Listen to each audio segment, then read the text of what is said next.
Евангелие от Матфея, 13 глава, Матай 13 bölüm стих с 18 по 23 стих. 18 ырсыктан баштап 23 ырсыкка чейин. Вы же выслушаете значение притчи о сеятеле. Эмесе себүүчү жөнүндөгү үлгү насааттан кеменин маанисин угуп алгыла.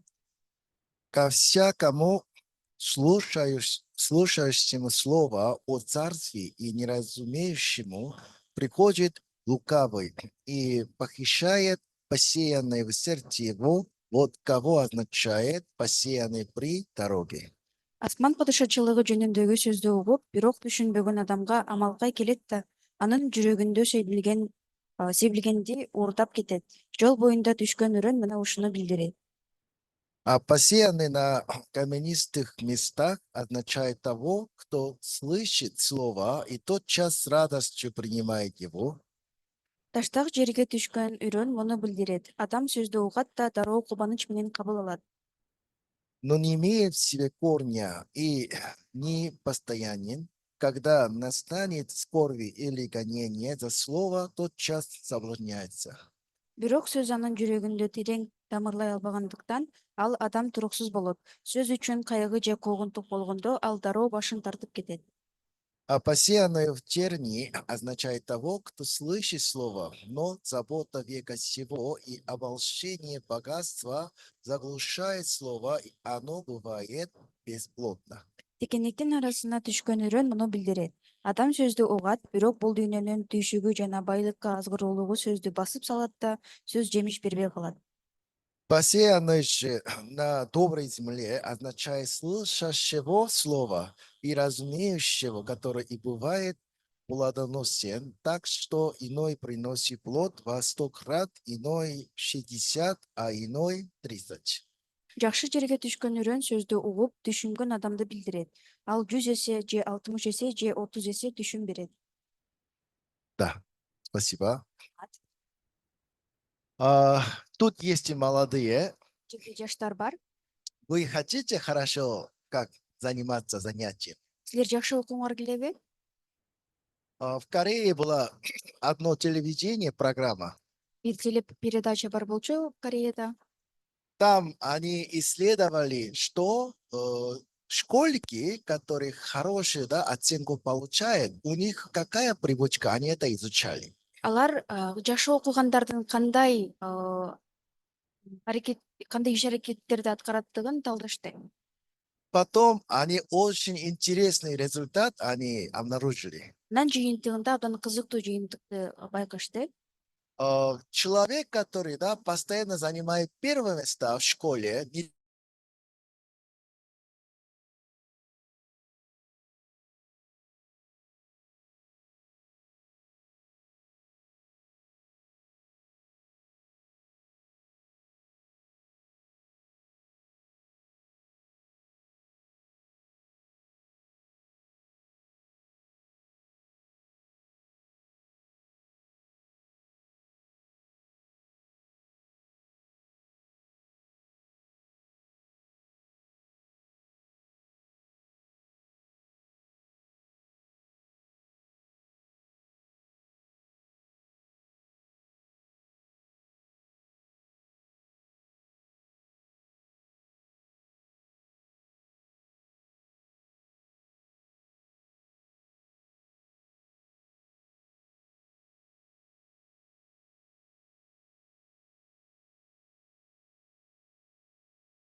жүргүзөт. Поэтому сразу обнаруживается, что я знаю, чего я не знаю, сразу показывает. Ошондуктан ошол замат биле алат, эмнени мен билдим, эмнени билген жок.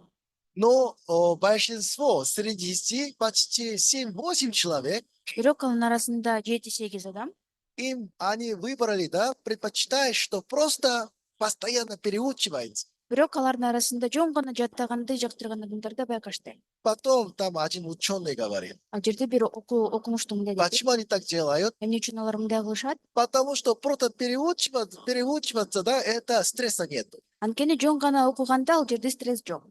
Но постоянно, да, яблоко, алма, вроде я понимаю. Яблоко, алма мен түшүнгөндөй. Яблоко, алма, вроде я это знаю. Яблоко, алма мен билгендей. И считаю, что я сейчас, у меня как хорошо идет, да, сейчас учеба. Азыркы тапта менин окуум жакшы барат деп ойлошот. Когда экзамен делаем, Бирок сынак тапшырганда сразу показывает, что, оказывается, я этого не знал. ошондо биле алышат, мен муну билген эмес экен. Тогда человек именно себя чувствует уныние Ошондо адам кайгырат. и какое-то разочарование. Кандайдыр бир кайгыруу келет. Этого всем не нравится. Ал жакпайт ошол нерсени. Поэтому себе задавать экзамен, Ошондуктан өзүнө сынак берүү, большинство выбирает легкий путь. алар жеңил жолду тандашат. Просто постоянно переучивается. Жөн гана кайрадан жаттоону. На самом деле, Чынында, когда постоянно переучивается, качан кайрадан эле жаттаганда у этого человека происходит иллюзия. ошол адамда иллюзия пайда болот. Хотя этого не знает, Буну билбейт, этому не учился, аны жаттаган эмес, окуган но эмес. чувствует, как-то я уже знаю. Бирок аны мен билгендей сезет. Такая иллюзия происходит. Ушундай жалган нерсе болот. Как-то я все понимаю. Мен түшүнгөндөй. Поэтому я уже знаю, понимаю. Ошондуктан мен билем жана түшүнөм. Поэтому в душе появляется радость, Ошондуктан жүрөгүндө кубаныч пайда болот. какая-то свобода. Кандайдыр бир эркиндик пайда болот. И поэтому большинство, они выбирают такой путь. Ошондуктан көбүнчө ошондой жолду тандашат. И поэтому тот ученый что сказал? Ошондуктан окумуштуу эмне деп айтты? Есть такое слово метапознание. Мета таануу деген сөз бар. Вы слышали? Уккансыздарбы? Что такое метапознание? Мета таануу деген бул эмне? Когда собака перед зеркалом стоит, Качан ит көзгүнүн алдында турганда, собака не узнает себя. ит өзүн тааныбайт. Собака не может осознать, что это я. Ал өзү ошол экендигин таанып биле албайт. Да? Животное не может осознать, что это я. Жаныбар бул мен экендигин биле албайт. Только человек, Бир гана адам, когда перед зеркалом стоит, качан көзгүнүн алдында турганда, тогда осознает, что это я. бул мен экендигин биле алат. Поэтому может исправить себя. Ошондуктан өзүн оңдой алат. Если что-то прищетка не так, Эгерде прическасы туура если эмес что-то болсо, грязный попал, эгерде кирдеп калган болсо, тогда, смотря на зеркало, анда көзгүнү карап, можно исправить себя. аны оңдой алат өзү. Но у животных такой функции нету. Бирок жаныбарларда мындай функция жок. Поэтому есть простой эксперимент. Ошондуктан да жөнөкөй эксперимент Была бар. маленькая рыбка, Кичинекей балык болгон. туда бросает приманку. Ага кармоочу салынган. Рыбка, естественно, сразу кушает. Балык болсо ошол замат жейт. Тогда там была крючок. Ал жерде илмек бар болчу. Да, сразу этого рыбку сразу потянул. Ошону балыкта ошол замат тартты. Очень больно. Абдан ооруп жатат. И потом опускает ее. Кайрадан аны бошотот. Снова рыбка плавает, Кайрадан балык сүзүп жүрөт. еще раз бросает приманку. Кайрадан илмекти салышат. Рыбка что делает? Ал балык эмне кылат? Сразу кушает. Кайрадан жеп алат. Опять тянул. Кайрадан тартып.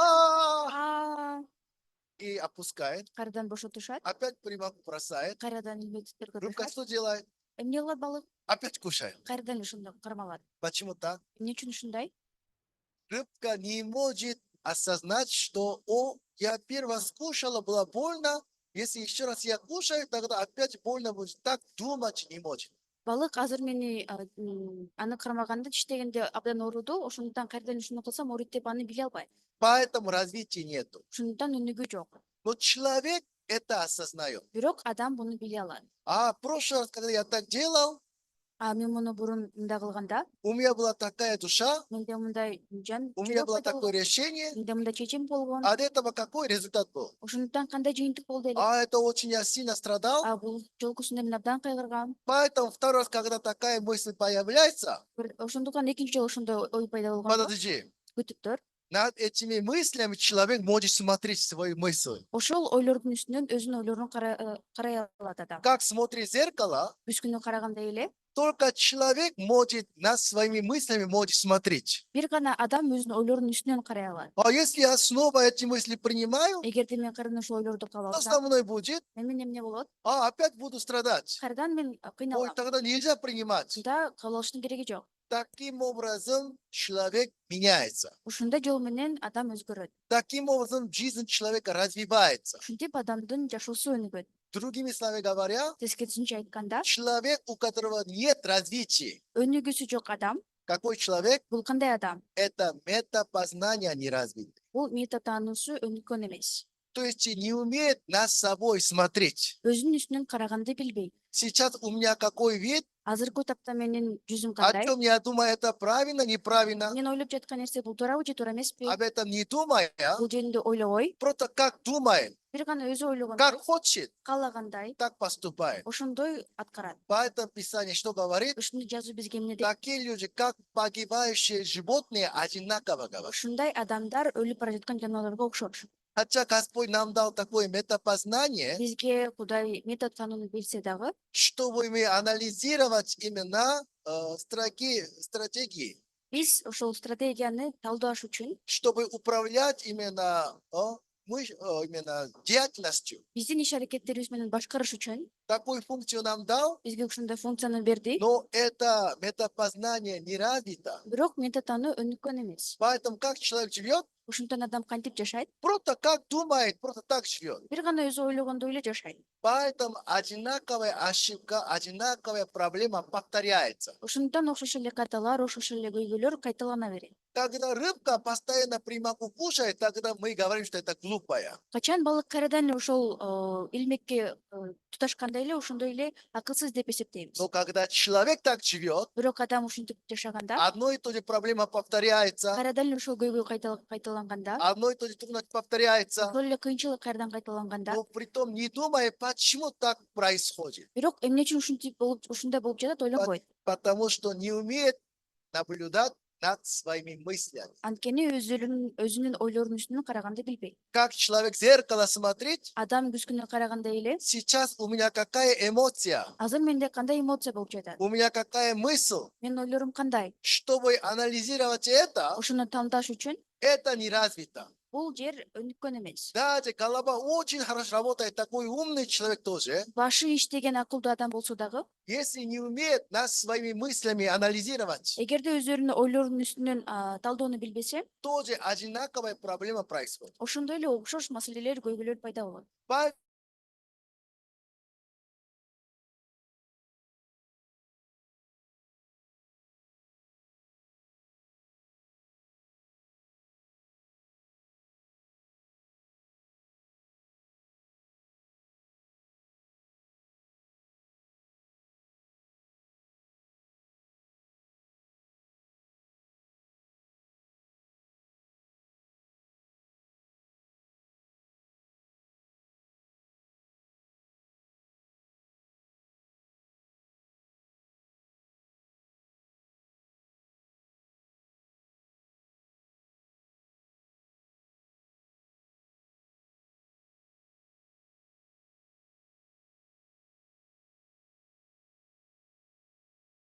Көп адамдарга ушундай нерсе жагат. Яблоко, алма, Яблоко, алма, яблоко, алма. яблоко, алма. О, я все знаю. О, мен баарын билем. Но когда уже стирает это алма, Бирок алманы өчүргөндө, а что здесь было? бул жерде эмне бар эле? Не знаю. Билбейм. Тогда на самом деле этот человек это знал, не знал. Ошондо чынында ал адам аны билгенби же билген эмеспи? Не отвечайте, это тоже очень большая проблема. Жооп бербегениңиздер дагы бул чоң көйгөй. Этот человек знал, не знал. Ошол адам билгенби же билген эмеспи? Не знал, да? Билген эмес, э? Правильно учился этому или нет? Туура ошого үйрөнгөнбү же туура эмес үйрөнгөнбү? Да, не учился. Үйрөнгөн эмес. Одинаково. Окшош. Да, во время прославления. ооба даңкы учурунда Аллилуйя, ты оправдал меня. аллилуйя сен мени актадың. Кровью Иисуса я белее снега стал. Исанын каны менен кардай аппак болдум. Да, во время мы прославляем Бога, Даңктаганда биз ушинтип тактайбыз. пока мы слушаем Слово Бога, Кудайдын сөзүн угуп жатканда кажется, все понятно. баардыгы түшүнүктүүдөй. О, я это верю, Мен буга ишенем, я это знаю. мен муну билем. Да, Иисус умер за мои грехи. Ооба Иса менин күнөөлөрүм үчүн өлгөн. Потом, Бирок пока переучивается, кажется, все знает. кайрадан жаттаганда мен баарын билгендей. Потому что иллюзия происходит. Анткени жалган нерсе иллюзия пайда Но болот. когда экзамен делает, Бирок сынак тапшырганда в том случае вы согрешили, силер күнөө кетирдиңер, в том случае вы ошиблись. ката кетирдиңер. Теперь алма куда-то пропала. Эми алма кайсыл жакка жок болуп кетти. Я вижу, что только я согрешил. Мен жөн гана күнөө кылганды көрүп жатам. Тогда я согрешил, поэтому я ощущаю чувство вины. Ушинтип мен күнөө кетирдим, ошондуктан мен Поэтому кайсы сезип жатам. надо же просить прощения. Ошондуктан күнөө кечирим сураш У керек. меня есть грех. Менде күнөө бар.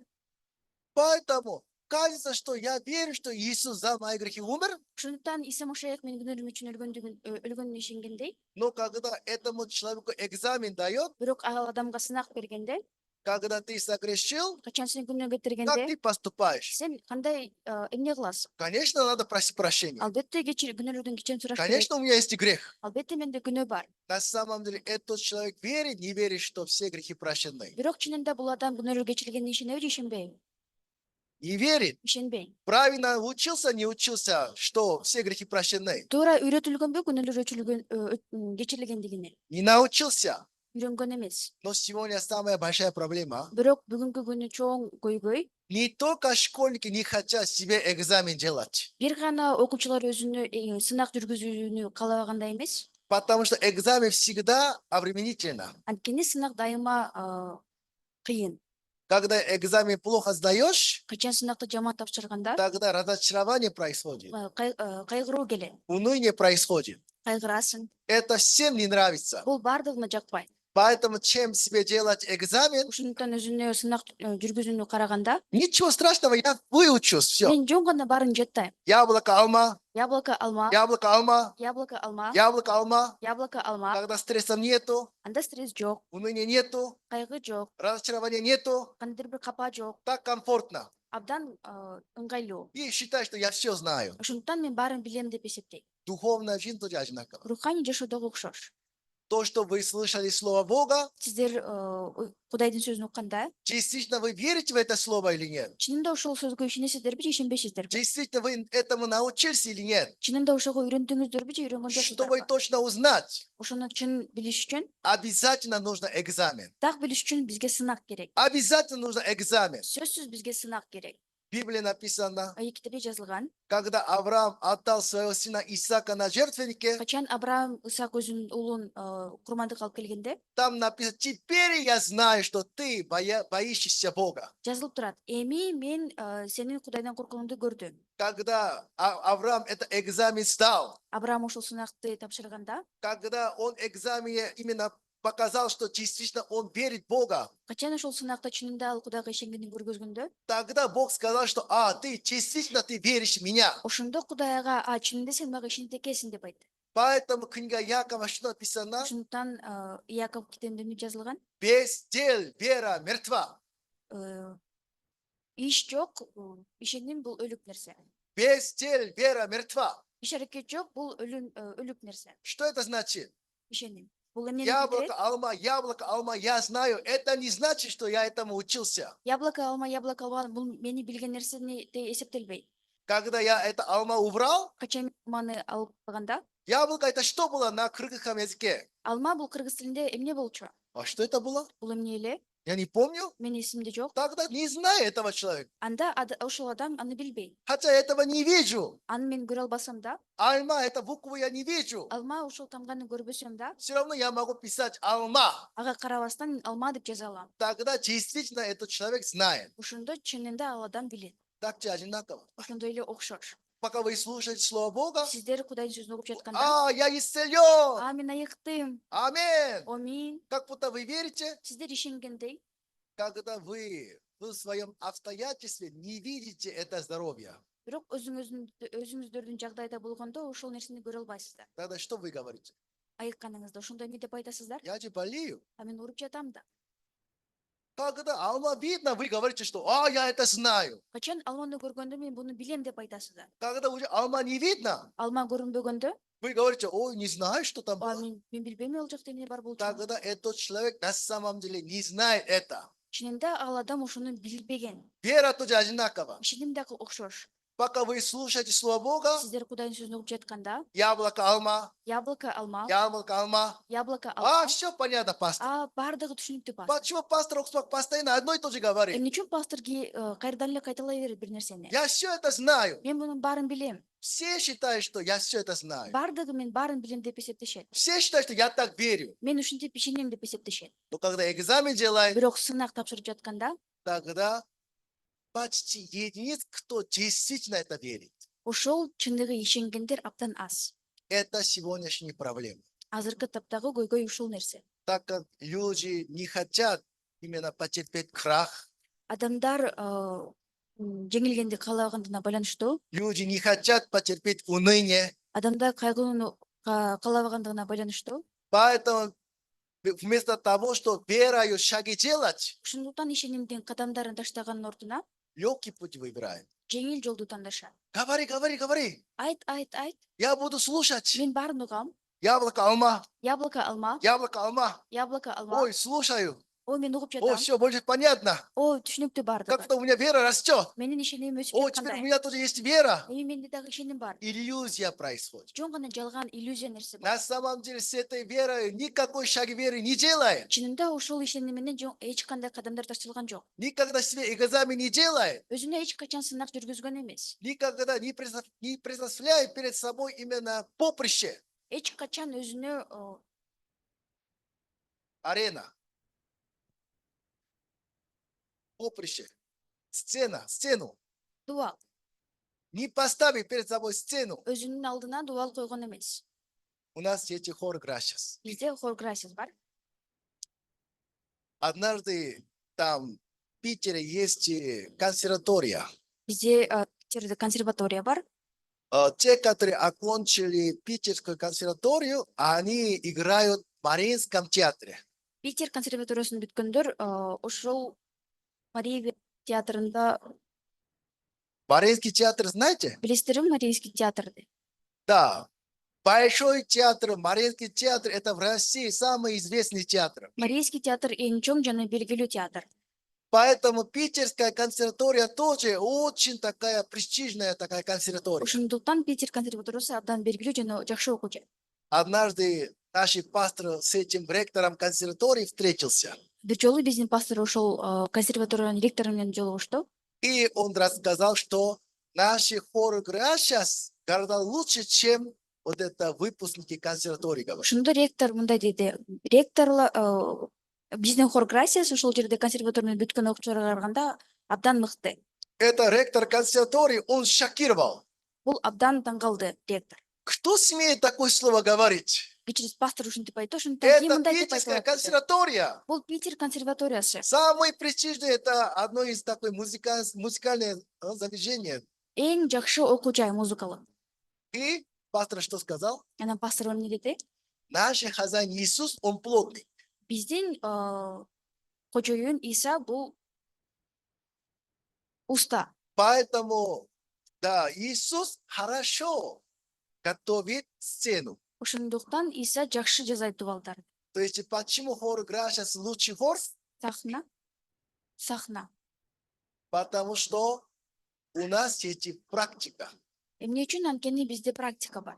Да, хор Грасиас постоянно экзамен сдает. Анткени хор Грасиас дайыма сынак тапшырат. Постоянно у них есть поприще. Анткени дайыма аларда сахна бар. Постоянно они на сцене они поют. Дайыма сахнада чыгышат. То есть они могут обнаружить, что я знаю, чего я не знаю. Ошондуктан алар эмнени мен билем, биле албайм, муну биле алышат. Они могут точно анализировать над собой. Ошондуктан өзүнүн үстүнөн талдоо жүргүзө алышат. И дальше управлять собой. Жана уланысын өзүн башкарышат. Но большинство людей так не делают. Бирок көп адамдар мындай кылышат. Да, просто сидит, слушает, жөн гана отурушат, угушат. и таким образом хотят жить верою. Ушундай жол менен ишенимен жашагысы келет. Таким образом хотят получить благословение Бога. Ушундай жол менен Кудайдын батасын алгысы келишет. Поэтому со временем Ушундуктан убакыт өткөндөн кийин только иллюзия духовная происходит. жөн гана руханий жалган нерселер болот. Как якобы у меня есть вера, Иллюзия менде ишеним бардай, все теперь я знаю, мен баарын билгендей, я уже могу так жить. мен эми ушундай жашай алам. Но когда на самом деле какой-то маленький вопрос верою преодолевает, Бирок кандайдыр бир кичинекей суроону ишеним менен жеңүү керек болгондо, обнаруживается, что даже это не может решать верой. ошону дагы ишеним менен жеңе албагандыгымды байкап алышат. Правда? Чындабы? На самом деле сегодняшнее слово тоже об этом говорит. Чынында бүгүнкү сөз дагы ушул жөнүндө айтылат. Мы текст посмотрим. Биз жазууну карайбыз. 18 стих. 18-орсап. Вы же выслушаете значение притчи о сиятеле. Эмесе себечи жөнүндөгү үлгү насаатан кеменин маанисин угуп алгыла. Ко всякому слушающему слово о царстве, не разумеющему, приходит лукавый и похищает посеянное в сердце его, вот кого означает посеянное при дороге. Асман падышачылыгы жөнүндөгү сөздү угуп, бирок түшүнбөгөн адамга амалка келет да анын жүрөгүнө себилгенди уурдап кетет. Жол боюна түшкөн үрөн мына ушуну билдирет. Да, Библия именно объясняет, что есть 4 вида почвы, да, почва, то есть сердце человека 4 вида есть. Ыйык китеп бизге 4 түрү бар экендигин көрсөтөт. Как дорожная земля есть. Жол четинде жол, Как дорога появляется, кантип жол пайда болот, как дорога образуется. кантип жол пайда болот. Ну, куда, да, через который постоянно человек проходил, Адам дайыма өткөн жол, да, тогда там уже топчет, одно постоянно, тогда уже эта дорога появляется. ушул жер дайыма тепселенгендигине байланыштуу ушул жер жолго айланат. Так в сердце человека тоже Ошондой эле адамдын жүрөгү дагы постоянно своими способами живет, дайыма өзүнүн ыкмасы менен жашайт, постоянно своими мыслями живет, дайыма өзүнүн ойлору менен жашайт, постоянно своим характером живет. дайыма өзүнүн характери менен жашайт. В сердце человека тоже дорога появляется. Өзү менен ошондуктан жүрөгүндө дагы өзүнүн жолу пайда болот. Поэтому человек, который, да, один раз упрямый кричит, потом что-то получил прибыль, Ошондуктан кандайдыр бир адам текигирденип кыйкырып акчасын көйүткөндөй эле, тогда постоянно так поступает. ошондуктан дайыма ошондой аткарат. Что-то тяжело, Кандайдыр бир тогда кыйынчылык болсо, кричит, кыйкырат, упрямый. текибирденет. Среди детей такой есть. Кичинекей балдардын арасында ушундай нерсе бар. Да, человек, который постоянно критикует других. Дайыма барышкаларды ашкерелеген адам. В душе этого человека такая дорога появилась. Ошол адамдын жүрөгүндө ошондой жол пайда болгон. Такой человек где не был бы, Ошондой адам кайсыл жерде болбосун, хороший не находит. жакшы нерсени таба албайт. Только то, что не то, только находит. Бир нерсе жаман нерсени гана издейт. Почему это так? Эмне үчүн ушундай? Это не нравится. Бул мага жакпайт. Почему она такая? Эмне үчүн ал мындай? Почему такой? Эмне үчүн адам бул Везде мындай? одинаково. Бардык жерде окшош. Да, поэтому где не был бы, Ошондуктан кайсыл жерде болбосун, человек, который ропчет, текебирденген адам везде ропчет. бардык жерде текебирденет. Человек, который постоянно ненавидит, Дайыма жек көргөн адам постоянно находит человека, которого ненавидит. дайыма жек көргөн адамды табат. Это дорога. Ошондой жол. В душе человека тоже дорога появляется. Адамдын жүрөгүндө дагы ошондой жол пайда болот. В сердце этого человека Ошол адамдын жүрөгүндө слово Господа не попадает. Кудайдын сөзү түшпөйт. Поэтому здесь лукавый Ошондуктан амалкай адам бул сразу жерде все это семена забирает. бардыгын үрөндү уурдап кетет. Такой человек сидит во время служения, Ушундай адам сөз учурунда отурат. хотя прямо не говорит, что я Иисуса такого не верю, так не говорит. Түзмө түз мен ушундай Исага ишенбейм деп айтпаса дагы, Но даже тут сидит, ошол жерде отуруп дагы, но в сердце этого человека бирок ошол адам жүрөгү ни одно слово не попадает. бир дагы сөз түшпөйт. После проповеди, Сөз бүткөндөн кийин через 3-4 часа, 3-4 сааттан кийин спрашивай, какое слово слушали? сураса кандай сөз уктуңар деп, Жок. Жок. Нету. жок. Ничего нету. эч нерсе жок. Почему ничего нету? Эмне үчүн эч нерсе жок? Слушали? Угушкан. А какое слово слушали? Кандай сөз уктуңуз? Не помню. Эсимде жок. В сердце не попадает. Анткени жүрөгүнө түшкөн эмес. Потому что как дорожная земля. Анткени жол четиндегидей. Да, всякими мыслями мирскими. Бардык денелик ойлор менен толгон. Душа занята. Анын жүрөгү бош эмес. Душа твердая. Жүрөгү абдан катуу. Поэтому нет места для слова Господа. Ошондуктан Кудайдын сөзү үчүн орун жок. Что надо делать? Эмне кылыш керек? Бог что делает для такого человека? Кудай ушундай адам үчүн эмне кылат? Книга Йов, 42 глава, 3 стих.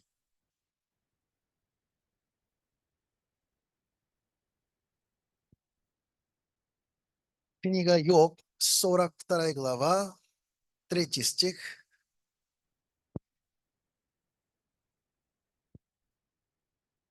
Да. Кто сей омрачающий провидение, ничего не разумея? Так я говорил о том, чего не разумел, о делах чудных для меня, которых я не знал. Четвертый. Выслушай, вызывал я, и я буду говорить. Что буду спрашивать у тебя, объясни мне. Что здесь говорит смысл? Аюб 42 бөлүм 3-4 жырса. Бул жерде эмне деп жазылып турат? Здесь душа этого человека Йоба была очень высокая. Бул Айыптын жүрөгү абдан бийикте турат. Поэтому, ничего не разумея, он именно омрачевал, сказал. Ошондуктан эч нерсени билбей караңгыда турат.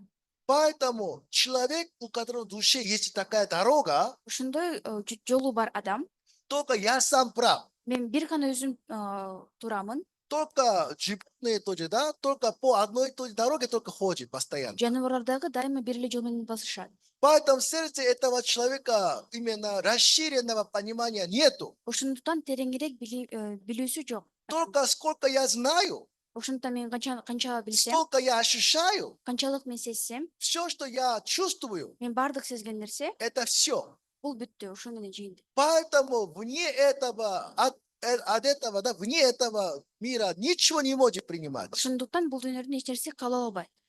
И Бог что делает? Ошондуктан Кудай эмне кылат? Опустошает этого человека. Бошотот.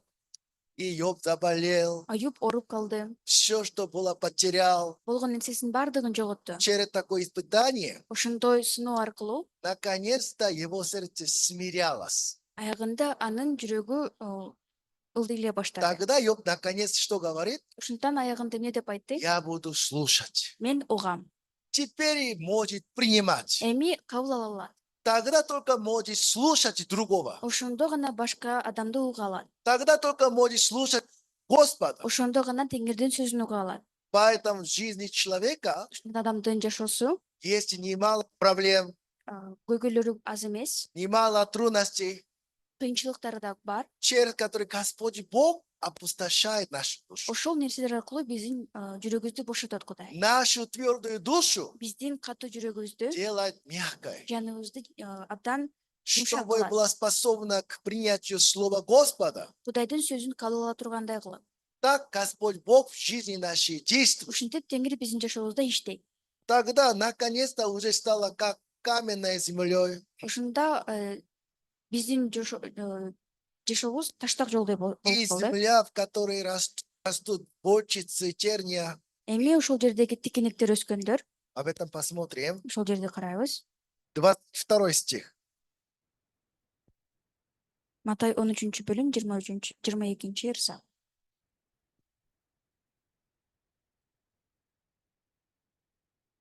А посеянный в тернии означает того, кто слышит слово, но забота века сего и обольщение богатства заглушает слово, и оно бывает бесплодно.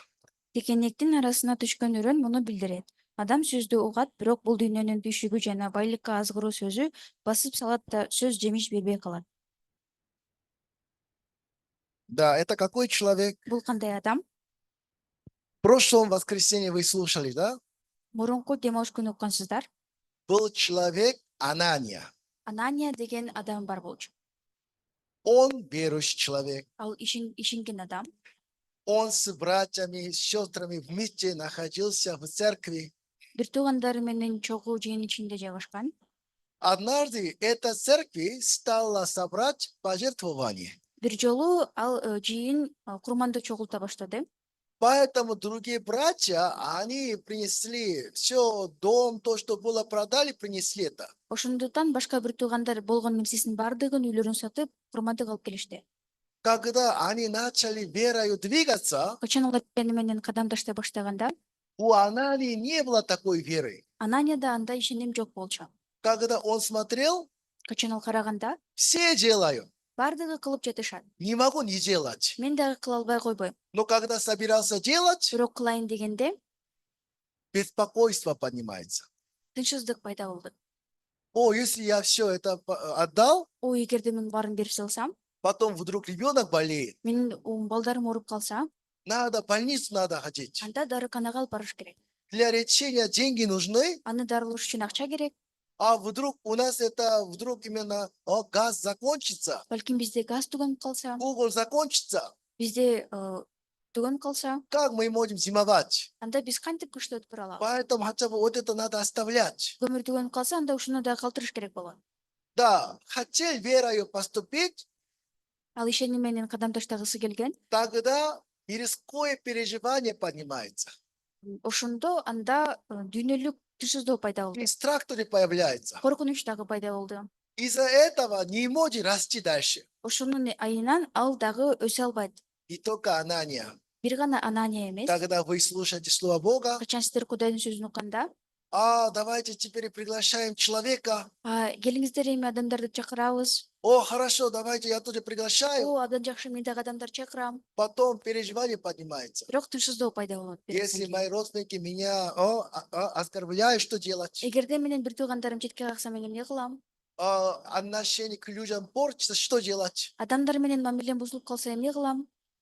Если это участие в церковное дело, если у меня это в семье возникает вопрос, что делать? Эгерде мен үй бүлүмдө кандайдыр маселе пайда болсо, мен эмне кылам? О, как я сегодня надо на собрание ходить, но вдруг ребенок температуры, его оставлять, тогда может быть что-то не то случится. Бүгүн чогулушка барыш керек, бирок менин балам ооруп жатат. Эгерде калтырсам эмне болот? Когда вы хотите верою шаги делать, Качан сиздер ишеним менен кадам таштагыңыздар келгенде, именно как почва, которая терния, да, и волчицы растут. ошол тикенектер өскөн жердей, Всегда такие мысли покрывает. ошондой ойлор жабат. Всегда такие мысли мешают. Ошондой адамдар ойлору тоскоолдук кылат. Поэтому не может это до конца верою делать. Ошондуктан ошол нерсени аягына чейин чыгара албайт. Так останавливается. Ошентип токтоп калат. Это какая земля? Бул кандай жер? Как земля, которой терние попали семя. Тикенектер арасында отурулган үрөн жердей. Еще есть и следующее. Жана дагы кийинкиси бар. Тогда почему они не могут это преодолевать? Анда эмне үчүн алар ошол нерсени жеңе алышпайт? Якова 1 глава, книга Якова 1 глава, 6 стих.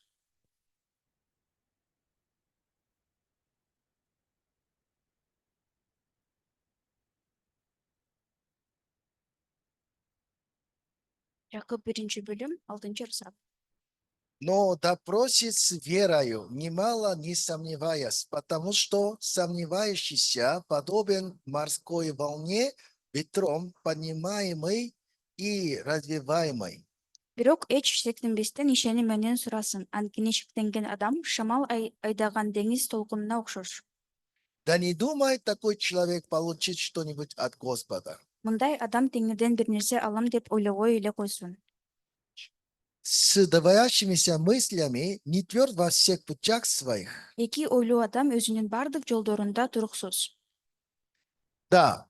То есть вопрос в сердце этого человека в чем заключается? Ошол адамдын жүрөгүндөгү суроо эмнеде турат? Неопределенная душа. Шектенген адам. Да, душа, когда человека неопределенная, Качан адам шекшенип турганда, как море одинаково. ал деңизге окшош. Пока ветра нет, Шамал жок, пока тихо, спокойно, нормально. бардыгы тынч, жакшы. Но когда ветер дует, Бирок качан шамал келгенде, тогда буря поднимается. анда толкун көтөрүлөт. И как поднимаемый, развиваемый, так написано. Жазылып тургандай толкун болот. Поэтому в сердце этого человека пока никакой вопрос, проблемы нет, тогда, кажется, спокойно живет. Тан адамдын жашоосунда эч кандай маселе жок болгондо жакшы жашап жүргөндөй. Пока в вашей жизни какая-то проблема, вопрос пока не возникает, кажется, все нормально, все спокойно, я верю в Бога, так живет. Сиздердин да жашооңуздарда кандайдыр бир маселе көтөрүлбөгөндө баардыгы жакшыдай, мен жакшы жашаптам деп эсептелесиздер. Но при том, что когда сильный ветер дует, Бирок качан катуу шамал болгондо, тогда как буря поднимается, так же постоянно шатается, колеблется. толкун көтөрүлгөндөй эле шектенип, нары бери жылып турат. Господи, я верю, что я исцелен. Теңир менен айтканыма ишенем, Пока не болит, ооруганга чейин якобы вера есть. ишеним бардай сезилет. Но вдруг болит, Бирок ооруп калса, очень больно, абдан ооруп жатат. себя плохо чувствует. Өзүн жаман сезип жатат. Тогда как буря поднимается, Анда толкун көтөрүлгөнгө в барабар. душе страх поднимается. Жүрөгүндө коркунуч көтөрүлө баштайт. Ой, что-то может быть не то. Балким бир нерсе жаман Ой, болуп вдруг жатат. что-то не то случится. Балким жаман нерсе болот. Что делать? Эмне кылыш керек? Как делать? Эмне кылыш керек? Кантип кылыш И керек? постоянно колеблется, Ошондон дайыма шекшенет. постоянно сомневается. Шекшенип турат дайыма. Господи, я верю в Тебя. О, Теңир, мен сага ишенем. Я это дело Тебе поручаю. Мен бул ишти сага тапшырам. Вроде я верил, Мен ишенгем. я поручил. Мен тапшыргам. Потом я смотрел, Бирок мен карадым. это обстоятельство ухудшается. Ошол жагдай жаман болуп баштады. Вопрос не решается. Бул суроо чечилбей жатат. Ой, что делать? Ой, эмне кылыш Ой, керек? как делать? Бул кантип кылыш керек? Если вдруг не так, Эгерде мындай эмес болсо, это у такого человека в душе никогда покоя нету. ушундай адамдын жүрөгүндө эч качан тынчтык болбойт жана жок. Потому что ветер дует же. Анткени шамал болуп жатат. Как может быть спокойнее? Кантип тынч тура алат? Когда ветер дует, Качан шамал болгондо, но при том, что ветер дует, бирок шамал болуп жатат, чтобы было спокойно, тынч болуш үчүн только один путь есть. бир гана жол бар. Когда вы только верите в Слово, Качан сиздер бир гана сөзгө ишенгенде, Иисус сказал, утих, Теңир тынч бол дегенде, утихни. тынч бол. Тогда только что буря, ветер был, Ошол жерде шамал, толкун болгон. когда это слово упало, Качан ушул сөз түшкөндө, стало тихо. баардыгы тынч болду. Да, в жизни нашей постоянно есть проблема. Биздин жашообузда дайыма көйгөйлөр пайда болот. Постоянно есть обстоятельства. Кандайдыр бир жагдайлар бар. Когда обстоятельства нет, Качан жагдай жок болгондо, когда проблемы нет, кандай маселе көйгөй жок болгондо, тогда спокойны. ошондо мен тынч болом. Это не настоящий покой. Бул чыныгы тынчтык эмес. Эта душа еще неопределенная. Анткени ал жүрөк дагы чечим чыгара элек. Когда человек имеет настоящий покой, Качан адамда чыныгы тынчтык пайда болот. когда вы душу определяете, Качан сиздер өзүңүздөрдүн жүрөгүңүздөрдү Господи, я в этом плане полностью тебе поручаю. тынчтык болгондо, мен бул маселенин баардыгын сага тапшырам деген. Я на этот раз, я душу определяю. Бул жолкусунда мен чыныгы чечим чыгарам. Даже от этого я буду страдать, Эгерде бул нерседен мен кыйналсам дагы, у меня будет какой-то ущерб, кандайдыр бир менде кыйынчылык болсо но дагы, на этот раз я хочу определить душу. бирок бул жолкусунда мен өзүмдүн жүрөгүмдү так тургузум келет. Я не хочу постоянно сомневаться. Мен дайыма шекшенгим келбейт. Я не хочу постоянно колеблиться. Дайыма шекшенгим келбейт. Вот в жизни один раз. Мен бир дагы жолу Я жашоомдо тоже хочу верою решить вопрос. бир дагы ишеним менен бул суроону чечким келет. Я не могу во всем тебе доверять. Мен баардыгы менен сага ишене албайм, Хотя бы на этот раз. бирок бул жолкусунда Я душу определил, мен жүрөгүмдү так чечим я чыгардым. только тебе поручаю. Мен бул сен бир гана сага тапшырам. Так душа определяет, Ушинтип жүрөгүн так орунда коюп, тогда только происходит покой. ошондо гана тынчтык пайда болот. Когда душа определяет, Качан жүрөгүндө тынчтык болгондо, тогда только происходит мир. ошондо гана тынчтык пайда болот. Но человек, который душу не определяет, Бирок өзүнүн жүрөгүндө чечим чыгарбаган адам, душа летает туда-сюда. анын жүрөгү нары бери учуп жүре берет. Нигде нет покоя, Тынчтык жок. нигде нет отдыха. Эч жерде Поэтому демалуу умственно жок. расслабиться более-более. Ошондуктан ойлор менен гана Если это тынчсызданат. продолжается, Эгерде ошол жагдай уланса, с ума сойти. ал акыл эсин жоготот. Поэтому человек, который не может душу определить, Ошондуктан өзүнүн жүрөгүн так орунга келтире албаган адам не просто страдает, жөн гана кыйналбайт, не просто мучается, жөн гана кыйналбайт. даже в конце даже с ума сойти. Ал акыл эсин жоготконго дагы барышы мүмкүн. Почему так? Эмне үчүн мындай? Потому что в сердце этого человека нет отдыха. Анткени ал адамдын жүрөгүндө дем алуу жок. Аминь. Амин. Когда человек определяет душу, Качан адам өзүнүн так орунга койгондо, тогда только может одолеть такие вопросы. ошондо гана ушундай суроолорду жеңе алат. Если девочка между двумя парнями постоянно колеблется, Эгерде кыз эки баланын ортосунда дайыма шекченсе, я люблю того, мен буну жакшы көрөм, но он тоже мне нравится, бул дагы мага жагат. надо за ним пойти ли, Анын артынан барыш или керекпи? за ним пойти ли. Беттигин артынан барыш керек. Постоянно душа шатается, Дайыма анын жүрөгү шектенет. такая девочка, какая красивая, умная не была бы, Кандай гана сулуу жана акылдуу кыз болбосун, ни в коем случае не может жить счастливо. ал бактылуу жашай албайт. Ни в коем случае не может жить спокойно. Ал тынч жашай албайт. Потому что в душе этого человека Анткени ал адамдын жүрөгүндө нету покоя, тынчтык жок, отдыха нету. эс алуу жок. Постоянно, как поднимаемое, развиваемое море, так постоянно шатается. Ошондой толкундай болуп, дайыма шектенип турат. Поэтому несчастно живет. Ошондуктан бактысыз жашайт. И еще есть и каменная земля. Жана таштак жол бар, 20 стих. 20-ырсак. Матфея 13 глава, 20 стих. Матай 13-бөлүм 20-ырсак. А посеянный на каменистых местах означает того, кто слышит слово и тотчас с радостью принимает его. Таштак жерге түшкөн өрөн муну билдирет. Адам сөздү угат да дароо кубаныч менен кабыл алат. Но не имеет в себе корня и не постоянен. Когда настанет скорбь или гонение за слово, тотчас соблазняется. Бирок сөз анын жүрөгүндө терең тамырлай албагандыктан ал адам туруксуз болот. Сөз үчүн кайгы же кугунтук болгондо ал дароо башын тартып кетет. Да, это каменная земля. Бул таштак жол. Когда слушает слово Бога, Качан ал Кудайдын сөзүн укканда, с радостью принимает. ал кубаныч менен кабыл алат. О, с радостью принимает. Кубаныч менен кабыл алат. И почки появляются. Ал жерде үрөндүн өсө баштайт, Вроде хорошо. жакшы да көрүнөт. Да, тоже есть такие люди. Ушундай адамдар дагы бар. Да, в этом мире были как алкоголикам, наркоманам. Бул дүйнөдө ичкилик ичкен адамдай жана наркоман адамдай болушкан. Однажды первый раз пришли в церкви, Биринчи жолу жыйынга келишти. слушая прославление, Даңктоону угуп, слушая слово Бога, Кудайдын сөзүн угуп, что-то коснуло сердце, кандайдыр бир нерсе анын жүрөгүнө тийди. потом плачет, Анан ыйлайт, что-то изменилось, бир нерсе өзгөрөт, даже от наркотиков освободился, наркотиктердин дагы бошонот. от зависимости освободился. Ошол ичкиликтин башынан да бошонот. Есть огромная благодарная душа, Абдан чоң ыраазы болгон жүрөк болот. поэтому именно принял решение, что служить Господу. Ошондон эми Кудайга гана кызмат кылам деп чечим чыгарат. И потом тоже с горячей душой служил Богу. Абдан жылуу жүрөгү менен кызмат кылат. Вроде хорошей душой радость принял слово Бога.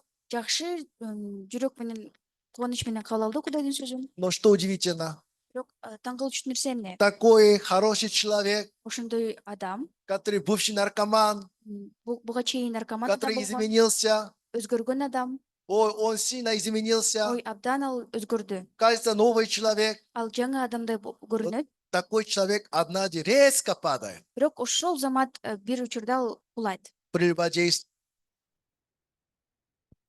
И также опять употребляет наркотики, Кайрадан наркотиктерди кабыл алып баштайт. опять пьет, Кайрадан ичкилик ичет, служение оставил. кызматты калтырды. Именно почему человек так резко падает? Эмне үчүн адам ушинтип бүтүлбөстөн кулайт?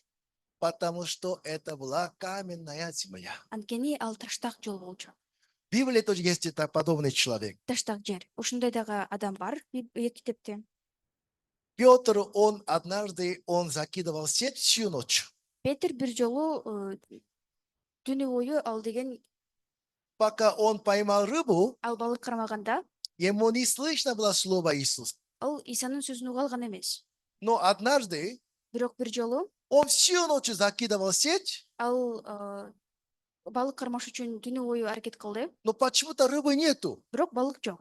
Рыба куда-то пропала. Балык бир жака жоголуп кетти. Все рыбы на пикник пошли. Баардык балыктар пикникке кетишти. Эс Почему алууга. нету? Эмне үчүн жок? Еще раз. Дагы бир жолу ыргыт көрөбүз. Еще раз. Дагы бир жолу Всю ночь закидывал сеть. түнү бою ал торт таштады. Ни одну рыбу не поймал. Бир дагы балык кармай алган жок. В жизни Петра Петрдин жашоосунда такой случай был первый раз. бир жолу ушундай болду. Утром рано он уже пустой это сети помыл. Эртең менен бош торлорду жууду. Тогда слышно стало слово Иисуса. Ошондо Исанын сөзү угула баштады. Иисус говорил ему, Иса мындай деди: на глубине закини сеть, тереңдик жерге барып, ошол жерде торту ыргыт. пока Петру еще не потерпел крах. Петр бардыгын жоготулук жер болчу. Это слово Иисуса для него было вообще это как ерунда. Исанын сөзү жөн гана эч нерседей сезилген. Иисус, кто такой ты? Иса, сен кимсиң? Ты что, ты рыбак? Сен эмне балыкчысыңбы? Балакчы? Балыкчы? Балакчы? Ты умеешь ловить Сен рыбу? балык кармаганды билесиңби? Ну ты же знаешь, что на глубине там рыб нету. Сен билесиң да тереңдикте балык жок экенин. Я всю жизнь я здесь поймал рыбу. Мен өмүр бою ушул жерде балык кармагам. Я профессиональный. Мен абдан профессионалдуу адаммын. Ты что знаешь об этом? Сен бул жөнүндө эмнени билесиң? Если пока он же не потерпел крах, Ал бардыгын жоготконго чейин, пока такая дорога стоит в душе, кыйроого учурганга чейин ошолдой жол бар. никогда слово Иисуса не попало в его душу. Исанын сөзү эч качан анын жүрөгүнө түшмөк эмес. Он тоже потерпел крах, Ал дагы кыйроого учурады, пустой сеть. бош тор. Поэтому это слово попало в его душу. Ошондуктан ошол сөз анын жүрөгүнө түштү. По твоему слову я закину сеть. Сенин сөзүң боюнча мен торду ыргытам. Первый раз он по слову поступил, Биринчи жолу ал Кудайдын сөзү менен ошондой аткарды. множество рыб поймал. Көптөгөн балыктарды кармай алды. Он вообще шокировал. Ал абдан таң калды. Как это так? Бул кандай мүмкүн? Оказывается, такой мир был. Ушундай дагы дүйнө бар болчу экен. Я этого не знал. Мен муну билген эмесмин. Надо следовать за ним. Ошол жолдун артынан барыш керек. Поэтому Петр все оставил. Ошондон Петр бардыгын Лодку таштады. оставил, Кайыгын калтырды, сетку оставил. торду калтырды. То есть он этим способом жил до сих пор. Ошол өзүнүн ыкмасы менен ушулга чейин жашаган. Он свой способ оставил Өзүнүн ыкмасын таштады, и свой путь оставил. өзүнүн жолун таштады. Он стал следовать за Иисусом. Эми Исанын артынан бара баштады. Он немало слов Иисуса слышал. Ал аз эмес Исанын сөзүн укту. Он немало деяния Господа испытывал. Исанын көптөгөн кереметтерин көрө алды. И однажды резко падает. Бир жолу күтүлбөстөн кулап калды. Почему? Эмне үчүн? Он оставил сеть, Ал торду таштады, оставил лодку, кайыкты таштады. но в сердце Петра еще там был камень. Бирок Петрдин жүрөгүндө дагы деле таш бар болчу. Из-за этого камня Ошол таштын айынан слово Бога Кудайдын сөзү не может углубляться, тереңдей алган эмес, не может укореняться. тамырлай алган эмес. Иисус это знал. Иса аны билген. И поэтому Иисус так сказал ему. Ошондуктан Исага мындай деген. Евангелие от Матфея, 26 глава, Матай 26-бөлүм, 69 стих. 69-орса. 26 глава, 69. Матай 26-бөлүм, 29-орса. Петр же сидел вне на дворе, и подошла к нему одна служанка и сказала: ты был с Иисусом Галилеянином. Сыртта короодо отурган Петрдин жанына бир күн келип, сен дагы Галилеялык Иса менен чогуу жүрбөдүң беле деди. Но он отрекся перед всеми, сказав: не знаю, что ты говоришь. Бирок Петр баранын алдынан сен эмнени айтып жатканыңды билбейм деп таанып койду. Когда же он выходил из ворота, увидела другая и говорит бывшим там, и то этот был с Иисусом Назареем. Дарбазадан чыкканда аны башка бир күн көрүп, ошол жерде тургандарга бул дагы Назареттик Иса менен чогуу жүргөн болчу деди. И он опять отрекся с клятвой, что не знает всего человека. Петр карганып, ал адамды тааныбайм деп дагы таанып койду. Немного спустя подошли стоявшие там и сказали Петру: точно, и ты из них, и речь твоя обличает тебя. бир аз убакыттан кийин ошол жерде тургандар Петрге келип, чын эле сен да ошолордон экенсиң, сүйлөгөнүң эле билинип турат дешти. Тогда он начал кляться и божиться, что не знает всего человека. И вдруг запел петух. Петр ого беттер карганып, ал адамды тааныбайм деди. Ошол маалда короз кыйкырды. И вспомнил Петр слова, сказанные ему Иисусом, прежде нежели пропоет петух, трижды отречешься меня, и, выйдя вон, плакал горько. Исанын короз кыйкырганга чейин сен менден 3 жолу баш тартасың деген сөзү Петрдин эсине түштү. Ошондо ал сыртка чыгып, өскөп ыйлады. Когда Иисус сказал Петру, сегодня ты трижды отречешься от меня, сказал, Качан Иса Петрге сен бүгүн менден 3 жолу баш тартасың деген. от тебя. Петр айтты, мен жок, андай эмес, мен сенден баш тартпайм. В душе Петра была точно такая уверенность. Сегодня даже я умру, Мен бүгүн өлсөм дагы, я не отрекусь от тебя. мен сенден баш тартпайм. Такая душа была у Петра. Ушундай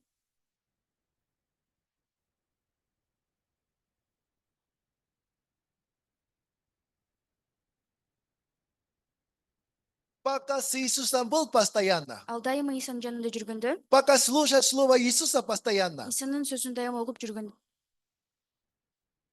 Казалось, что у него есть вера. анда менде ишеним бардай У сезилген. меня есть преданности. Менде ишеним бар. Я даже до смерти могу с тобой следовать. Мен өлүмгө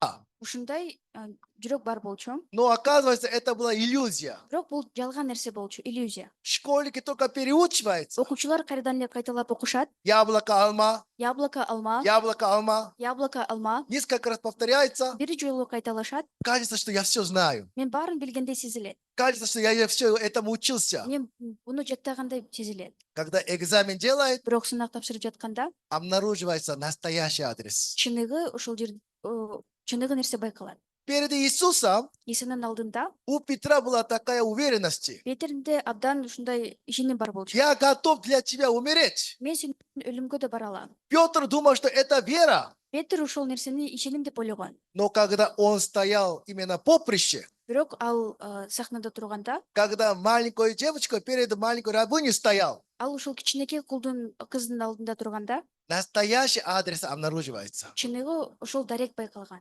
Даже сам незаметно, Ал өзү байкабастан, даже нечаянно ал билбестен, уже говорит, что я такого человека не знаю. мен мындай адамды билбейм. Даже клялся. Ал карга айтты, Ой, такой проклятый, я такого не знаю. ой, мен бул адамды билбейм. Не потому, что он об этом думал, я буду так говорить, даже он так об этом не думал. Карганы ушинтип айтам деп ал ойлогон эмес. То, что было подсознание Петра, Анын оюн таанын билүүсүндө эмне болгон? то, Оюнда что Петр сам не мог осознавать, Петр өзү биле албаган нерсе, это вдруг обнаруживается. ошол нерсе байкалды. Ой, я такого не знаю. Мен бул адамды билбейм. 3 раза отрекся от Иисуса. 3 жолу Исадан баш тартты. Потом петух пропел. Анан короз кыйкырды. Тогда напоминает слово Иисуса. Ушунда ал Исанын сөздөрүн эстеди. Действительно, Иисус это сказал. Чынында Иса ушундай болот деп айткан. Ты трижды отречься от меня сказал же. Сен менден 3 жолу баш тартасың деп айткан.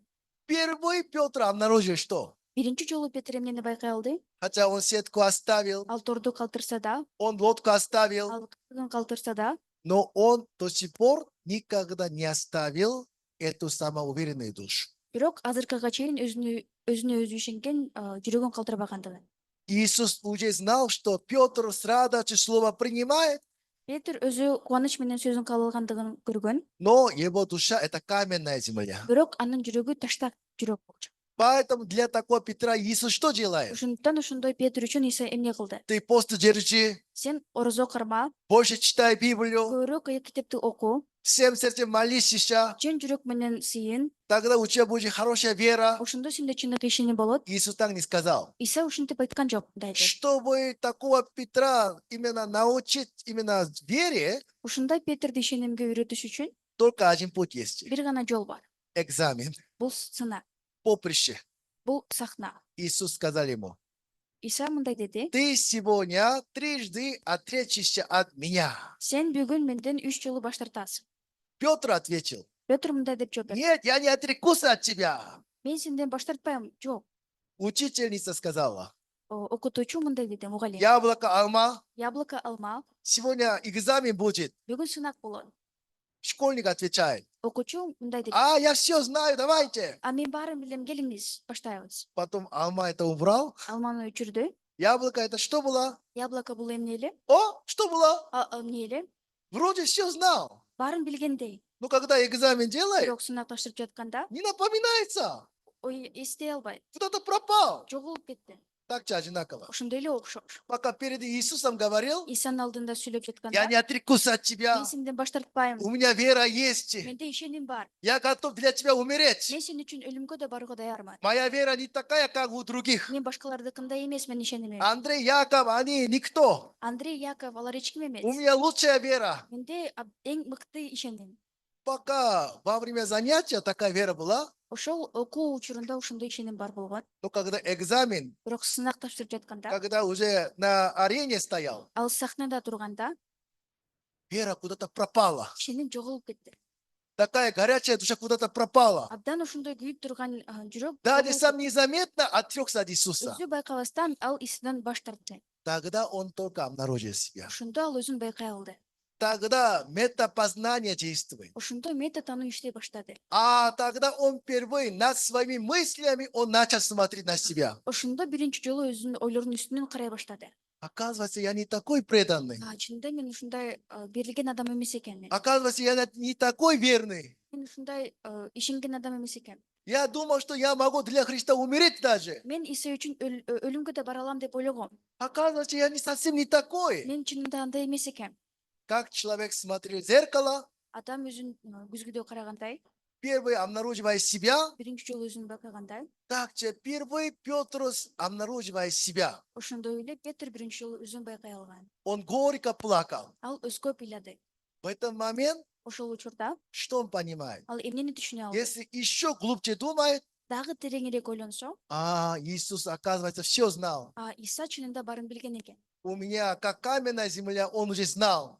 Чынында менин жүрөгүм таштак жерде экендигин билген. Я 3 года следовал за Иисусом. Мен 3 жыл анын артынан баргам. Я с радостью принимал слово Иисуса. Кубаныч менен Исанын сөзүн кабыл алгам. И какие-то почки тоже были, Ошондой эле үйрөнүп өскөндөй эле какое-то деяние тоже были. кандайдыр бир кереметтер дагы Но болгон. Иисус знал меня. Бирок Иса мени билген. У меня душа как каменная земля. Менин жүрөгүм таштак жерде экендигин. Это не просто слушая слово решается. Бул жон гана сөздү угуп биле алгандай эмес. Как можно камень убрать? Кантип таштарды биз ала алабыз? Как можно тернии убрать? Кантип биз тикенектерди ала алабыз? Только один путь есть. Бир гана жол бар. Через экзамен.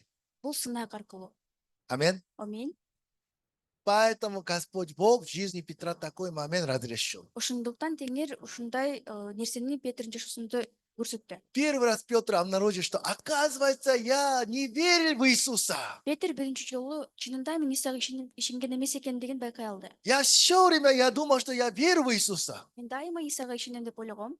Когда экзамен сдал, Качан сынак тапшырганда первый раз он обнаружил, оказывается, это была не настоящая вера. биринчи жолу ал чыныгы ишеним эместигин байкай алды. Это была иллюзия. Бул жон гана жалган иллюзия нерсе. Когда уже по-настоящему на сцене стоял, Ал чынында качан сахнага чыкканда, когда на арене поступил, аренага сахнага чыкканда, оказывается, у меня не было веры. чынында менде ишеним жок болчу экен.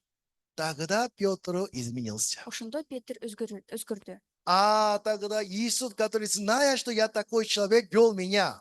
Петр ушундай адам экендигин билип мени жолдогон. Иисус, зная, что у меня такая каменная земля, он хотел этот камень убрать. Иса менин ушундай таштак жерде жүрөгүм бар экендигин билип таштарды алгысы келген. Поэтому он вел меня к тому месту, где я отрекся от Иисуса. Ошондуктан мен Исадан баш тарткан жерге алып барды. Тогда, чтобы я стал лаптом человека, это ответ тоже у Иисуса есть. Ошондуктан мен адамдарды кармоочу адам болуш үчүн дагы бул үчүн жооп Исада бар. С того момента, Ошол учурдан баштап что Иисус не говорил бы ему, Иса эмне гана айтпасын, уже вся надежда Петра Бардык Петрдин үмүтү только на слово Иисуса. бир гана Исанын сөзүндө болгон. Тогда, наконец-то, Петр как хорошая земля стал. Ошондо Петр дагы жакшы жерге айлана алды. Аминь. Амин. Сегодня для вас что нужно? Бүгүн сиздер үчүн эмне керек? Давайте мы посмотрим одно слово. Бир ыйык жазууну карайбыз. Псалтирь 106. На корейском 107, но на русском 106, 23 стих.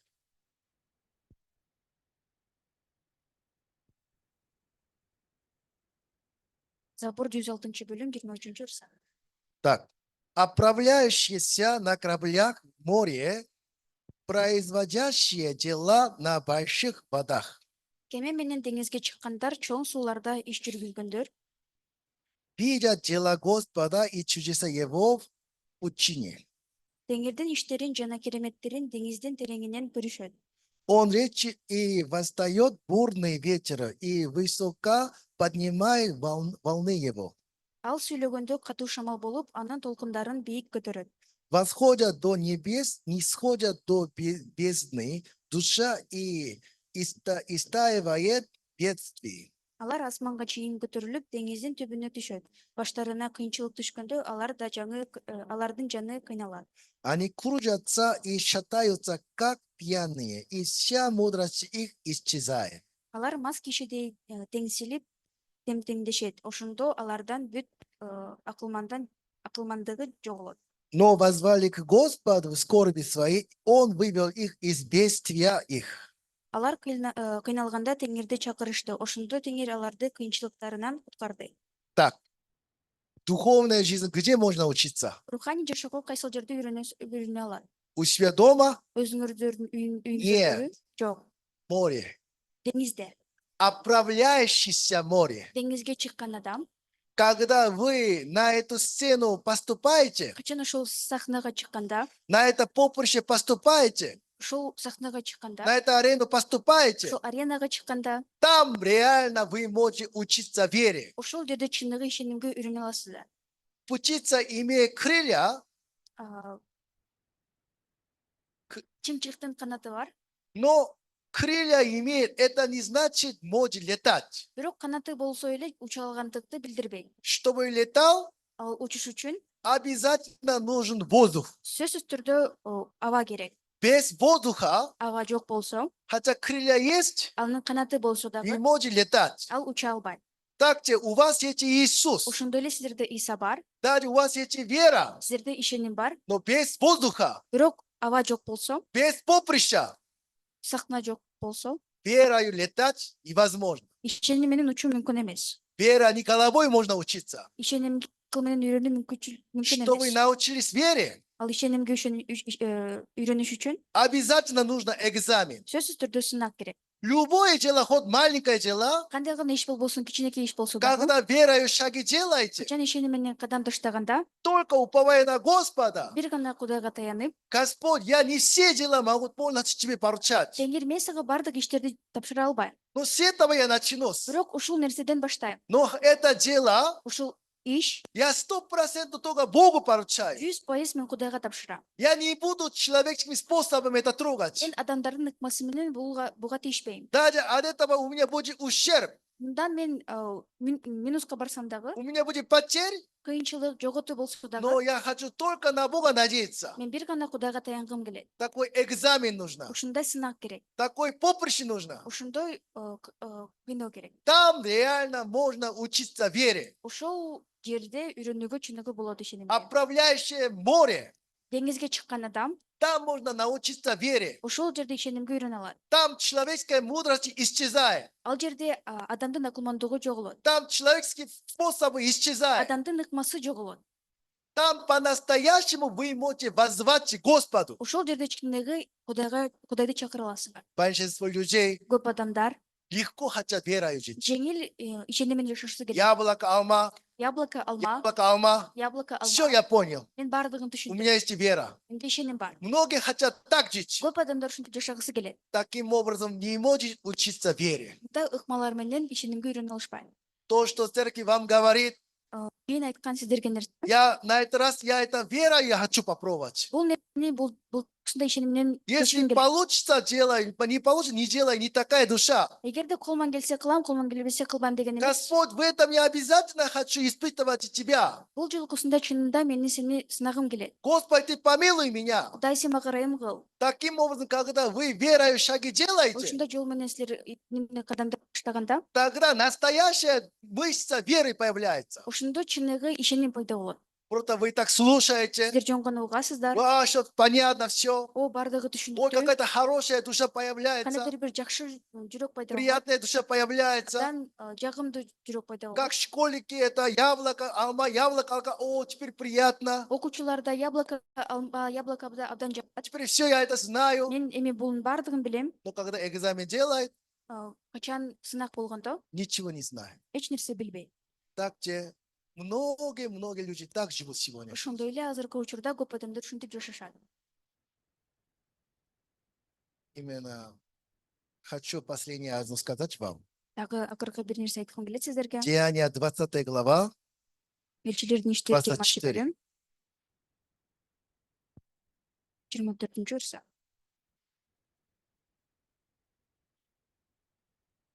Но я ни на что не взираю, не дорожу своей жизнью, только бы с радостью совершить поприще мое и служение, которое я принял от Господа Иисуса, проповедовать Евангелие благодати Божией.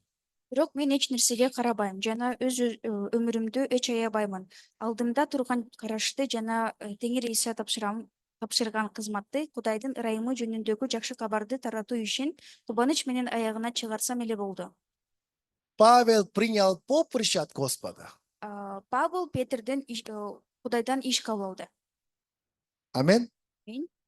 Если это поприще для Павла, это тюрьма, Павел үчүн бул нерсе түрмөдөй болсо, он в тюрьму попал.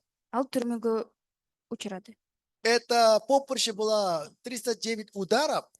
Ал кыйынчылык 39 уруу болгон. Он это удар получил. Ал ушул урун бардыгын кабыл алды. Для Иосифа поприще была тюрьма. Жусуп үчүн бул түрмө болгон. Через тюрьму он стал управителем. Түрмө аркылуу ал башкаруучу болуп алган. Если вы избегаете от того, что Бог для вас приготовил поприще, Качан сиздер эгерде Кудай дайындаган нерседен качсаңыздар, головой вы можете быть управителем. башыңыздар менен сиздер башкаруучудай боло аласыздар. Но в жизни не становится управителем. Бирок өмүрүндө ал башкаруучу боло албайт. В доме отца Иосиф говорит, я верю, что я управитель, я верю, что я управитель. Түшүп өзүнүн үйүндө мен башкаруучу болгоныма ишенем дейт. Но яму попасть не хочу. Бирок ямага түшкүм келбейт. В доме Патифара тоже попасть не хочу. Патифардын үйүнө баргым келбейт. В тюрьме тоже попасть не хочу. Түрмөгө да түшүп калгым келбейт. Я просто здесь хочу стать управителем. Мен жөн гана бул жерде башкаруучу болгум келет. Такого пути нету. Мындай жол жок. Павел говорит, Павел мындай дейт. чтобы совершить служение Божье, Кудайдын кызматын аткарыш үчүн он не дорожил своей жизнью. ол өзүнүн жаны менен баалаган эмес жаны. Да, в завершению я хочу это вам сказать. Аягында мен ушуну айткым келет. Если вы, чем больше вы дорожите своей жизнью, Эгерде сиздер өзүңүздөрдүн жашооңуздарды бааласаңыздар, вам трудно принимать поприще от Господа. анда Кудайдан келген иштерди калоолу кыйын болот. Почему школьники не хотят экзамен себе давать? Эмне үчүн окуучулар өзүнө сынак жүргүзгүзү келишпейт? Потому что не хочу потерпеть крах. Анткени кыйроого учурагым келбейт. Не хочу потерпеть уныние. Анткени кайгыга учурагым келбейт. Не хочу разочароваться. Кайгыргым келбейт. Но на самом деле, Бирок чынында, даже разочаруется, бирок кайгырса дагы, даже потерпит крах, бардыгын кыйроого учураса дагы, это был настоящий путь, потому что нормально учиться этому. бул чыныгы жакшы окуганга үйрөнүү жолу болчу. Если от этого избегается, Эгерде ошол нерседен качса, по-настоящему ничему нормально учиться не может. чыныгы нерсеге үйрөнө албайт. Не потому, что голова хорошо работает, хорошо учится. Ал жакшы акыл мес иштегенине карабастан эмес, Кто верою живет, не потому, что особенная супер вера есть, поэтому верою живет. ишеними бар адам бул жакшы ишеними болгондугунан эмес. Только разница в чем? Бирок айырмасы эмнеде? Я не дорожу своей жизнью. Менин өз өмүрүмдү баалабайм. Хотя бы пару раз я поручаю свою жизнь в руки Господа. бир нече жолу мен Кудайга тапшырып көрөм. Таким образом вы принимаете поприще от Господа. Ушинтип Кудайдан иштерди кабыл алып көрүңүздөр. Тогда вы, любой человек, может научиться вере. Ошондо кандай гана адам болбосун ишенимге үйрөнө алат. Вы постоянно избегаете от этого места. Сиздер ошол жерден качкыңыздар Вы келет. просто уютно, спокойно хотите верой жить, получить благословение Бога. Жон гана жакшы жол жашагыңыздар келет, Кудайдан ишеним алып. Тогда только духовная иллюзия происходит. Анда жон гана руханий иллюзия, жалган нерсе пайда болот. Тогда только последствия проявляется греховная жизнь. Жана жыйынтыгында күнөөкөр жашоо гана болот. Тогда через нашу церковь больше Евангелие не распространяется. Анда биздин жыйын аркылуу жакшы кабар тарабай калат. Это то, что сатана хочет делать. Шайтан ушул нерсени аткаргысы келет. Я желаю вам, Мен сиздерге каалайм. через поприще, которое Господь Бог вам дает, Кудай даярдаган нерсе аркылуу чтобы вы все стали как хорошей землей, которая приносит 360-100 крат. сиздер жакшы жерге айланышыңыздарды 160-30 эсеге жакшы нерселерди алып келген. Үйрөн. Аминь. Амин. На этом закончим. Ушунун аягына чыгарабыз. Помолимся. Сыйынабыз. Дорогой Отец Небесный, мы благодарим Тебя. Мындагы ата биз сага ыраазычылык билдиребиз. Господь, Ты спас нас от греха. Теңир сен бизди күнөөлөрдөн куткардың. Ты не через слово просто спас. Сен жон гана сөз аркылуу куткарган жоксуң. Ты через то, что Иисус реально распялся на кресте, Ты спас нас. Сен чыныгы Иса Машаяка каштыгышта келгендиги аркылуу сен бизди куткардың. Без этого креста Ты просто словами нас не избавил от греха. Жон гана айкаштыгаш жок, өз менен сен бизди бошоткон жоксуң. Также наша духовная жизнь тоже одинакова. Ошондой эле биздин руханий жашообуз дагы окшош. Господь, если мы сегодня избегаемся от того, что Ты нам даешь поприще, Теңир сен эгерде бирге бүгүн даярдаган нерседен биз качсак, мы не можем учиться вере. биз ынта ишенимге үйрөнө албайбыз. Тогда все, что мы говорим, только становится теорией. Анда биз айткан нерсенин баардыгы жон гана теорияга айланат. В конце концов, перестанет люди через нас получать спасение. Аягында биз аркылуу адамдар куткарыла албай калат. Ты помилуй нас, Сен бизге ырайым кыл. пробуди нас, Бизди ойгот. чтобы мы действительно больше не именно обманывали сатаной, Биз чынында эми мындан ары шайтанга гана алданбай, с маленького шага, начиная шаги, кичинекей кадамдарды таштап, чтобы каждый мог научиться вере, биздин ар бирибиз ишенимге үйрөнүп алгандай, который приносит 360-100 сотни крат. тымыш 100 жана 30 эсе алып келген. Ты благослови нас. Бизге батаңды бер. Все мы поручаем руки Твои. Биз баарын сенин колуңа тапшырабыз. Молились во имя Иисуса Христа. Исанын ысымына сыйындык. Аминь.